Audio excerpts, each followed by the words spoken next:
जांच और गिरफ्तारी।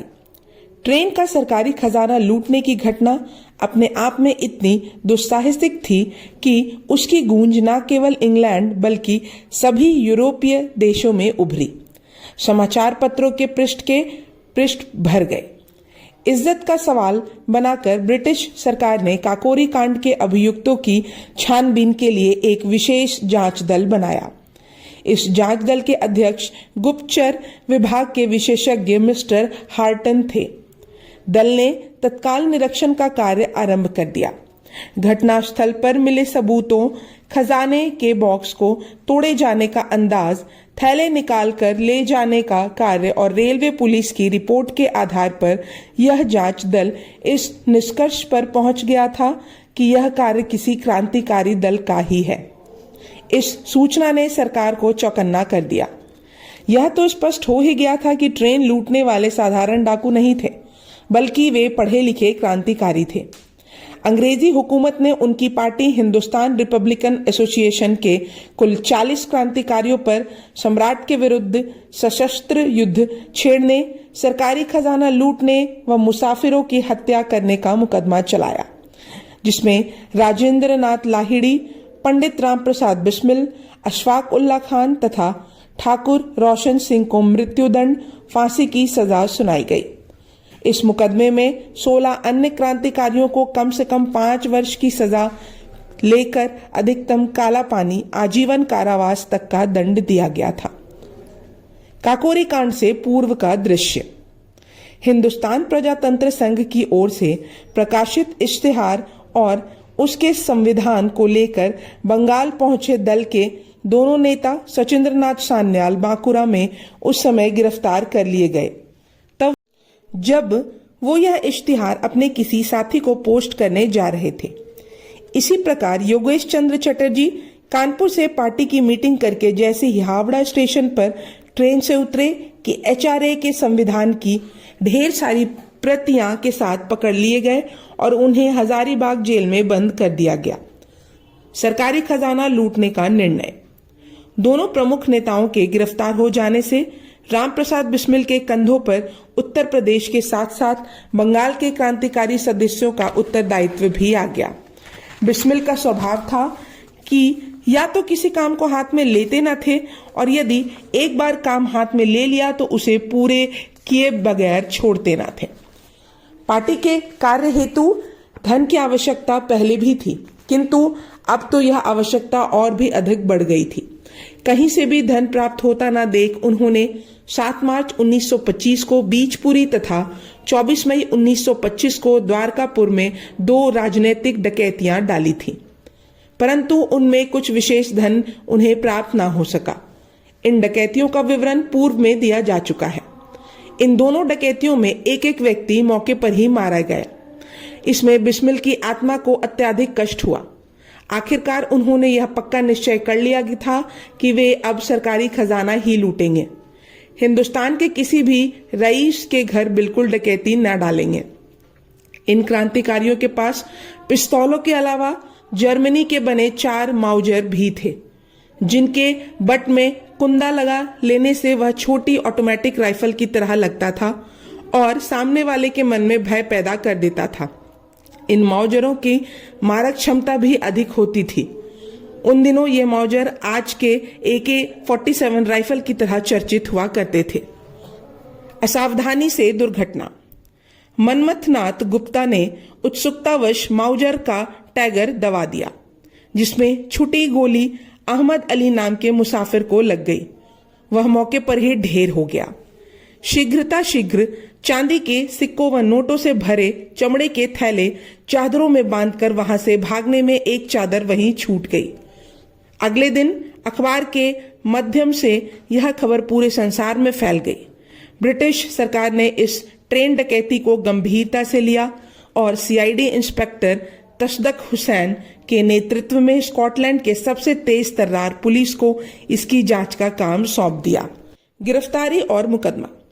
खुफिया प्रमुख खान बहादुर तसद्दक हुसैन ने पूरी छानबीन और तहकीकात करने ब्रिटिश सरकार को जैसे ही इस बात की पुष्टि की कि काकोरी कांड ट्रेन डकैती क्रांतिकारियों का एक सुनियोजित षड्यंत्र है। पुलिस ने काकोरी कांड के संबंध में जानकारी देने व षड्यंत्र में शामिल किसी भी व्यक्ति को गिरफ्तार करवाने के लिए इनाम की घोषणा के साथ इश्तिहार सभी प्रमुख स्थानों पर लगा दिए, जिसका परिणाम यह हुआ कि पुलिस को घटनास्थल पर मिली चादर में लगे धोबी के निशान से इस बात का पता चल गया कि चादर शाहजहांपुर के किसी व्यक्ति की है।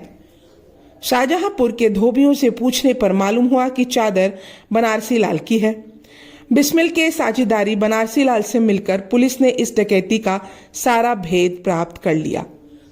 पुलिस को उससे यह भी पता चल गया कि 9 अगस्त 1925 को शाहजहांपुर से रामप्रसाद बिस्मिल, जो हिंदुस्तान प्रजातंत्र संघ HRA का लीडर था, उस दिन शहर में नहीं था। तो 26 सितंबर 1925 की रात में बिस्मिल के साथ समूचे हिंदुस्तान से 40 लोगों को गिरफ्तार कर लिया गया था। गिरफ्तार व्यक्ति। इस ऐतिहासिक मामले में 40 व्यक्तियों को भारत भर से गिरफ्तार किया गया था। गिरफ्तारी के स्थान के साथ उनके नाम इस प्रकार से हैं। आगरा से चंद्रशेखर जौहरी, चंद्रभाल जौहरी।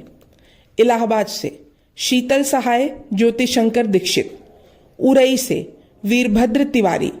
बनारस से मनमथनाथ गुप्ता, दामोदर स्वरूप सेठ, रामनाथ पांडे, देवदत्त भट्टाचार्य, इंद्र विक्रम सिंह, मुकुंदी लाल।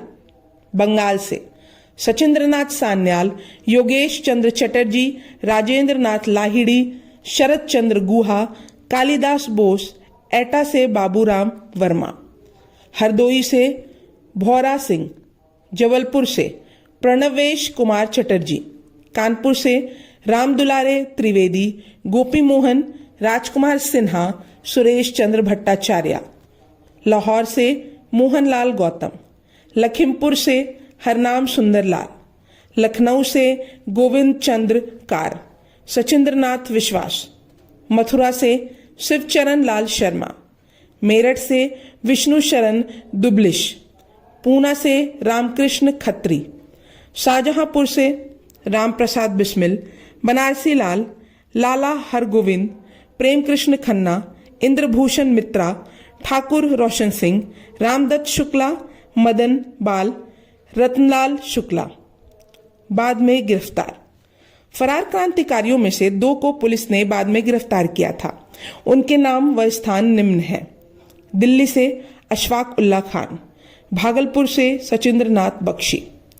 उपयुक्त 40 व्यक्तियों में से 3 लोग सचिंद्रनाथ सान्याल बांकुरा में, योगेश चटर्जी हावड़ा में तथा राजेंद्रनाथ लाहिड़ी दक्षिणेश्वर बम विस्फोट में कलकत्ता से पहले ही गिरफ्तार हो चुके थे, और 2 लोग अशफाक उल्ला खान और सचिंद्रनाथ बख्शी को तब गिरफ्तार किया गया जब मुख्य काकोरी षड्यंत्र केस का फैसला हो चुका था। इन दोनों पर अलग से पूरा मुकदमा दायर किया गया। दम में से 5 फरार। काकोरी कांड में केवल 10 लोग ही वास्तविक रूप में शामिल हुए थे। पुलिस की ओर से उन सभी को इस केस में नामजद किया गया। इन 10 लोगों में से 5 चंद्रशेखर आजाद, मुरारी शर्मा, केशव चक्रवर्ती, अशफाक उल्ला खान व सचिंद्रनाथ बख्शी को छोड़कर, जो उस समय तक पुलिस के हाथ नहीं आए, शेष सभी व्यक्तियों पर सरकार बनाम रामप्रसाद बिस्मिल व अन्य के नाम से ऐतिहासिक मुकदमा चला और उन्हें 5 वर्ष की कैद से लेकर फांसी तक की सजा सुनाई गई। फरार अभियुक्तों के अतिरिक्त जिन जिन क्रांतिकारियों को HRA का सक्रिय कार्यकर्ता होने के संदेह में गिरफ्तार किया गया, उनमें से 16 को साक्ष्य न मिलने के कारण रिहा कर दिया गया। स्पेशल मजिस्ट्रेट एनुद्दीन ने प्रत्येक क्रांतिकारी की छवि खराब करने में कोई कसर बाकी नहीं रखी और केस का सेशन कोर्ट में भेजने से पहले ही इस बात के पक्के सबूत व गवाह एकत्र कर लिए थे ताकि बाद में यदि अभियुक्तों की तरफ से कोई अपील भी की जाए तो इनमें से एक भी बिना सजा के ना छूट पाए। मेरा रंग दे बसंती चोला। लखनऊ जेल में काकोरी षड्यंत्र के सभी अभियुक्त कैद थे। केस चल रहा था। इसी दौरान बसंत पंचमी का त्योहार आ गया।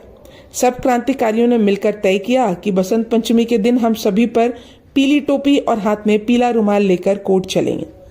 उन्होंने अपने नेता रामप्रसाद बिस्मिल से कहा, पंडित जी, कल के लिए कोई फड़कती हुई कविता लिखिए, उससे हम सब मिलकर गाएंगे। अगले दिन कविता तैयार थी। मेरा रंग दे बसंती चोला, हो मेरा रंग दे बसंती चोला। इसी रंग में रंग के शिवा ने माँ का बंधन खोला। यही रंग हल्दी घाटी में था, प्रताप ने घोला। नव बसंत में भारत के हित वीरों का यह टोला, किस मस्ती में पहन के निकला यह बसंती चोला। रंग दे बसंती में भगत सिंह का योगदान। अमर शहीद सिंह जिन दिनों लाहौर जेल में बंद थे, उन्होंने इस गीत में ये पंक्तियां और जोड़ी थी।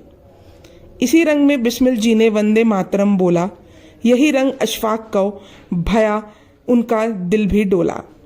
इसी रंग को हम मस्तों ने दूर फिरंगी को करने को लहू में अपने घोला। मेरा रंग दे बसंती चोला, हो मेरा रंग दे बसंती चोला। माए रंग दे बसंती चोला, हो माए रंग दे बसंती चोला। मेरा रंग दे बसंती चोला। सरफरोशी की तमन्ना। रामप्रसाद बिस्मिल आजीमवाद की यह गजल क्रांतिकारी जेल से पुलिस की लारी में अदालत जाते हुए, अदालत में मजिस्ट्रेट को चिढ़ाते हुए वह कोरस के रूप में गाया करते थे।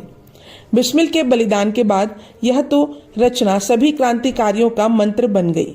जितना रचना यहाँ दी जा रही है, वे लोग उतने ही गाते थे।